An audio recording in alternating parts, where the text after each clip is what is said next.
ದ್ವೇಷ ಭಾಷಣ ಮಾಡಿದ ಆರ್ಎಸ್ಎಸ್ ಮುಖಂಡ ಕಲ್ಲಡ್ಕ ಪ್ರಭಾಕರ್ ಭಟ್ ಅವರನ್ನು ಬಂಧಿಸಬೇಕೆಂದು ಆಗ್ರಹಿಸಿ ಕರ್ನಾಟಕ ದಲಿತ ಸಂಘರ್ಷ ಸಮಿತಿ ಕಾರ್ಯಕರ್ತರು ಜಿಲ್ಲಾಧಿಕಾರಿ ಕಚೇರಿ ಎದುರು ಪ್ರತಿಭಟನೆ ನಡೆಸಿದರು.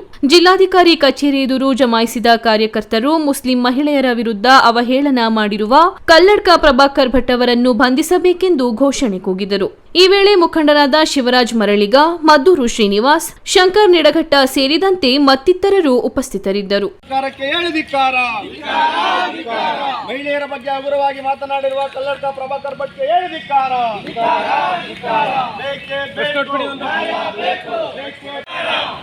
ಆರ್ಎಸ್ಎಸ್ ಮುಖಂಡ ಕಲ್ಲಡ್ಕ ಪ್ರಭಾಕರ್ ಭಟ್ಗೆ ಹೇಳಿದಿಕ್ಕಾರ. ಆರ್ಎಸ್ಎಸ್ ಮುಖಂಡ ಕಲ್ಲಡ್ಕ ಪ್ರಭಾಕರ್ ಭಟ್ಗೆ ಹೇಳಿದಿಕ್ಕಾರ.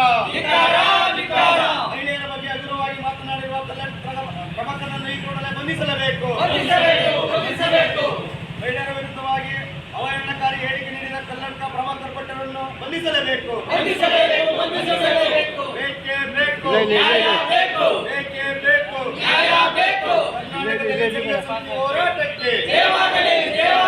ಕರ್ನಾಟಕ ದಲಿತ ಸಂಘರ್ಷ ಸಮಿತಿ ಹೋರಾಟಕ್ಕೆ ಶ್ರೀ ಕಾಂತರಾಜ ಆಯೋಗದ ವರದಿಯನ್ನು ಜಾರಿ ಮಾಡಲಾಗದ ಸರ್ಕಾರಕ್ಕೆ ಹೇಳಿದಿಕ್ಕಾರ.